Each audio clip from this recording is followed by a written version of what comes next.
Yo, what's up mga kaibigan? Nandito na tayo magbantuhan. Ilang araw lamang ang makalipas ng bumisita sa bansa ng Thailand ang multi-time All-Star Kyrie Irving upang i-promote ang kanyang sapatos. At dito ay may isang Filipino fan na tinanong kung ano ba ang masasabi ng 2016 NBA champion tungkol sa 4-point line ng PBA.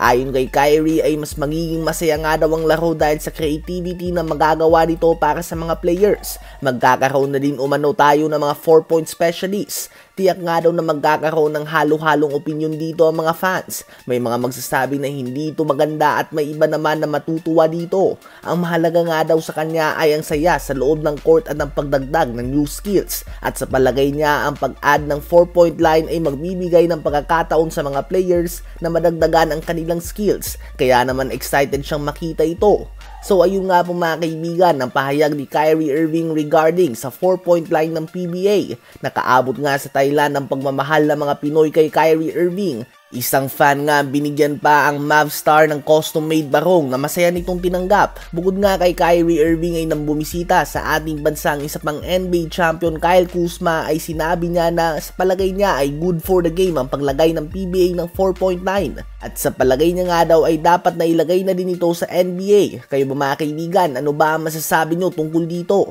Habang si Jason Tatum naman ay nag-iwan ng banta sa buong NBA, hindi pa nga daw natin nakikita ang kanyang best version. Yan ang pahayag ni Tatum nang matanong tungkol sa kanyang mga haters. Well, si Tatum nga ay naging parte ng All-NBA First Team. Ibig sabihin na yung top 5 best performing players sa regular season matapos sa mag-average ito ng 26.9 points, 8.1 rebounds, and 4.9 assists per game on 47% shooting sa field. Medyo bumagsak nga ito kumpara sa 30.1 points and 8.8 rebounds per game niya noong 2022 and 2023 NBA season.